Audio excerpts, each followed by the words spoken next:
Hello everyone, welcome back to my channel. So a lot of people were asking me for a tutorial on how I file my nails, and I was just about to file these. I just made them, they're so cute, and I'm going to be showing you guys how to do it. So you are going to need a dust collector. I'm going to talk kind of loud just because I don't know if you guys can hear me. Turn it all the way up so that it absorbs all your dust, and I'm going to still be explaining like what I'm gonna do. So you're gonna need a nail file. I like using 100 grit. You can get these anywhere. I get them on Amazon, and I'm gonna show you guys how I file. So I'm gonna turn the nails upside down like this, and you're gonna grab the file. And normally people file downwards like this. I don't know if you can tell, but this part is touching right here. It doesn't matter that it's touching. It just matters that if you file like that, I'll show you guys, it's not gonna leave it with a really crisp file. It's gonna look rounded. So as you can see, this is how it looks. It looks okay, but I'm gonna show you guys how it would look if I file down now. Like this is like backwards, I guess you could say, and I'm gonna file down like this. So this part is gonna be facing up towards the roof. So now I'm gonna file down.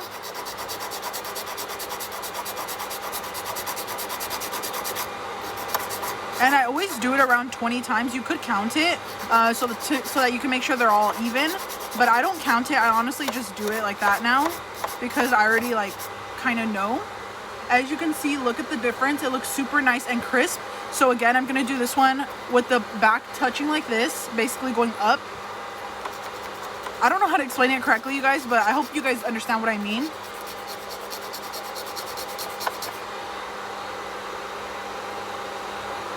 So like if you were to keep filing like that, it wouldn't be crisp like this one. You could tell that this one's just so crisp and this one's not. And now with this one next to it, I'm going to go down. Basically this part is going to be facing down towards like my lap, basically, like facing down towards my lap. And I'm gonna go like that.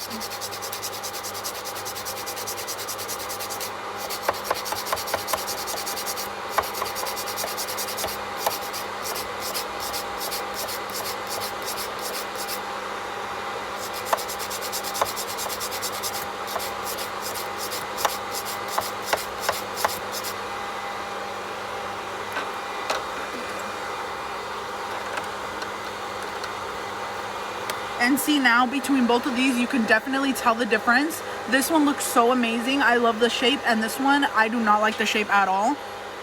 So yeah, this is just how I file. I will continue to do it on this one.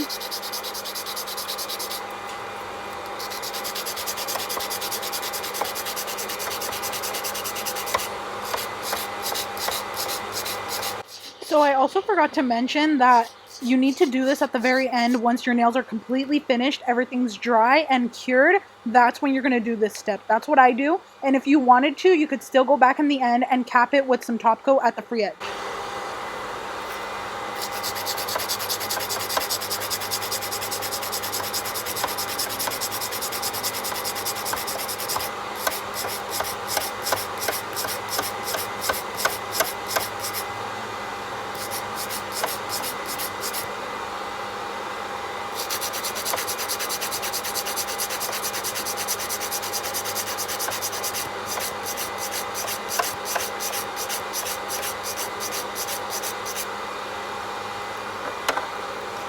Okay, so now I filed the whole entire hand, and I do file very fast because I have a lot of practice. I used to do this on clients as well, like in person with acrylic nails. So I have a lot of practice, so you can go slower, and this is what they end up looking like. Super nice and crisp shape.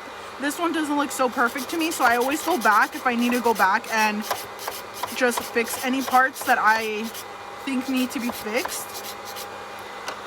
And then of course, before you do anything, you want to dust your nails off completely so that when you put them in your box, they are nice and ready. So this is what the shape is looking like. It looks super good, and I get this question a lot. So I hope this video helped you guys out. Really quick and easy little tutorial, and I'll see you guys in the next one. Bye.